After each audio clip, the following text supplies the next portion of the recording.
Hello everyone, it's March 26th, 2013.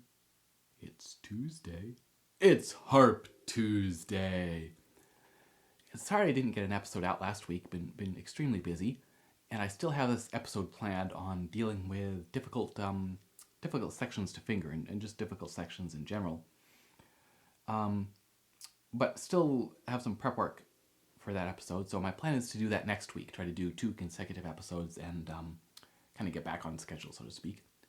For this week, I thought I would just talk briefly about practicing and offer some thoughts on practicing, because that's something that doesn't necessarily get talked about enough and thought about enough. And so in terms of practicing, I think the first thing, that's something that a teacher can be very helpful for, is just that structure of here's what you're going to practice and practice this and this. And when you're working on your own, one of the things to think about is the overall structure of your practice day, so to speak. How much time do I have available to practice? Is that going to vary? And what's going to suit me best? Do I want to have something very, very structured, as it were, that every day I practice at these times and I practice these pieces or these exercises in this order? Or maybe I'm going to practice these pieces, I'm not sure what order, it'll vary during the day. Or maybe I'm going to try to do this every day, certain things every day, and then other stuff, maybe I'll sight read through some stuff today, and maybe I'll spend some extra time on this tomorrow and have some more unstructured time. Or maybe everything is going to be fairly organic, but just trying to think about what suits you best, what suits your schedule best, and what's going to feel most helpful for you. And one of the things to think about there in terms of scheduling is that it can be helpful to break practice sessions up, so that, in other words, instead of practicing, if you're trying to practice 2 hours, for example, in a day, it's probably more helpful to do those in an hour and then another hour session later in the day, rather than try to do that 2 hours in a row. Or at least take a break in the middle to do a few stretches, drink some water, have a snack or whatever. Just, it can be, we're utilizing a lot of our brain and all this motor skill, and just giving ourselves a chance to physically relax and to mentally relax a little bit and recover can be quite helpful if you're looking at practicing for long amounts of time. So when you're practicing, of course, you're trying to make efficient use of time, right? We only have so much time to practice, and we're trying to do so that it's not just the amount of time we spend practicing, it's also how we practice and how efficient we are. And exercises, of course, one of the points of exercises is that they are an efficient way to practice certain things. And I think I've talked about in other episodes that I'm a big fan of creating exercises from the pieces that you're playing, so that not necessarily spending all your time doing exercises, but if you are doing exercises, that they're from the pieces that you're playing. It's just much more satisfying that way. But certainly, and again, I think I did an episode on this, if you're not that comfortable with scales, and if you're not that comfortable with arpeggios, so those are both good things to practice. They involve a lot of, not only we encounter scales and we encounter arpeggios, and by practicing them, it makes it so much easier when you're working on a piece and come across them. But scales also just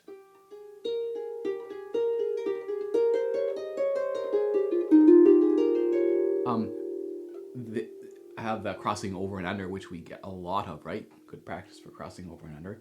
And arpeggios give us practice of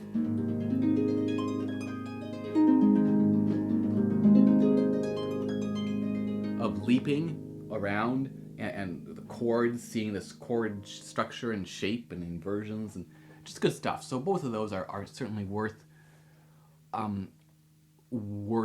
working on if you're not feeling that comfortable with them. But of course, we also want to play some music. We want to work on some music too. And so when you're looking at music, and this ties into this idea of exercises for music, one of the most efficient things you can do is to break a piece down if there are sections that are giving you trouble. And I think sort of the natural thing to do, certainly what I did, is oh, here, you're going to learn this piece. Well, I'll play it through. Or maybe I'll play it through twice or whatever, but you just play through the piece. That's how you practice it. And maybe you do it hands apart to begin with and then put them together, but you're just playing through it. But it actually can be really, really helpful to break a piece down and grab certain sections. So that if, for example, you're playing through a piece and there's one little spot that always gives you problems, well, playing through that piece 5 times is not necessarily going to help that little spot, because each time you get to it, it's kind of new. We're getting to it again, and we're going to have the same problem with it. But if we isolate that little section, we slow it down to a speed where we can play it perfectly, or as perfectly as we can, and play that through 5 times, that's going to do a huge amount of improvement for that little section, because now we're getting a chance to feel how it's supposed to work when it's, as I said, played perfectly, or at least a reasonable approximation of that. So, if you take anything away from this video, it should be that idea of practicing sections of a piece, or practicing even a bar, or even just part of a bar, and that critical ear to listen as you're practicing and say, oh, wait a minute, I always have some problems in this section, or wow, that feels hard, or I'm always doing something, and well, great, I'm gonna break that down. I'm working on the 4A impromptu yet again, played it many, many times, but each time, and I talked about that one in my episode on the impromptu, there's all these little sections in it where I'll break it down and practice those sections on their own.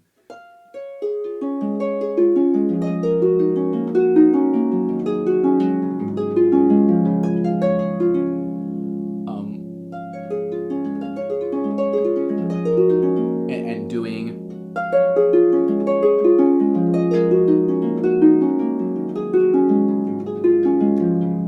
some of that fast, slow practice, because what I'm working on there is evenness. But again, that breaking it down is going to be so much more helpful than just playing through the whole piece a number of times, because I get to really focus in on some particular spot and try to make that get better. So,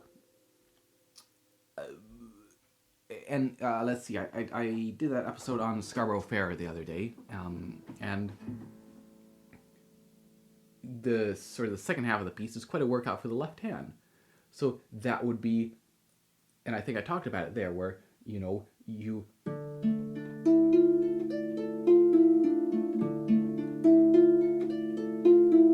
isolate that and practice that at a tempo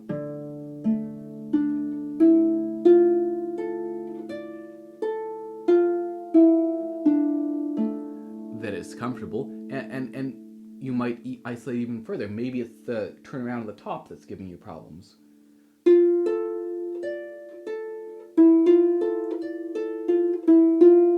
And you can practice something like this.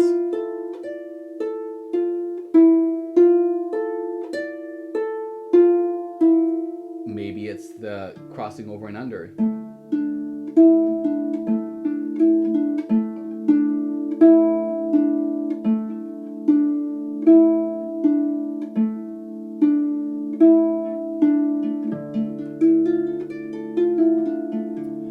And just, again, it's that analytical approach, listening, thinking, now, what is it that's giving me problems here? How can I isolate them? How can I practice it and get a sense of how I want it to feel and to sound? So, again, breaking down sections of a piece and practicing them can be so helpful. And on the flip side, of course, it's also important to practice the piece as a whole, so that you get a sense of the music, right?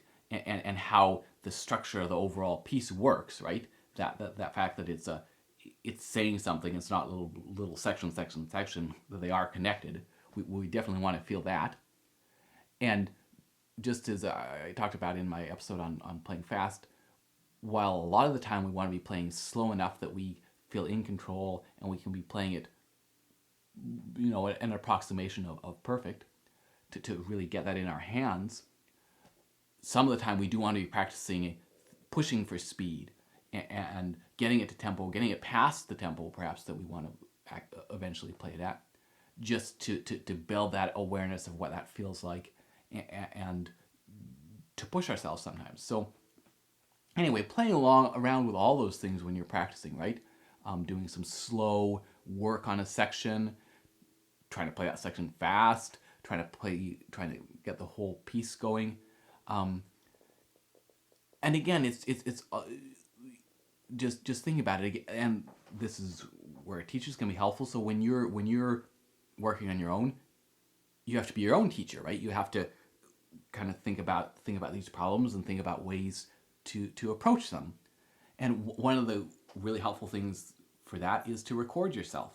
We have so many ways now. We have little smartphones, right? You can record yourself with that. Maybe you have a built-in mic on your tablet or laptop or whatever. So hopefully you have access to something that will let you record yourself. And it might not be great sound quality. The harp's a somewhat difficult instrument to record well, but it'll give you an idea. And of course, it's important when you're listening to that to not be. It's an interesting mindset. Like you don't want to be super critical of yourself, right? You don't want to get down on yourself. You don't want to say, "Oh man, that was terrible," blah, blah, blah. And I think sometimes some of our music experiences might lead to a mindset like that, right? Where we hear a mistake and we think, "Oh, we're a terrible person," type of thing, right? So you certainly don't want that experience when you're recording yourself and then listening back. You want to make sure that you're being kind to yourself, right? That you're doing your best you can, and if there are mistakes, that's fine. I mean, that's just, don't worry about it.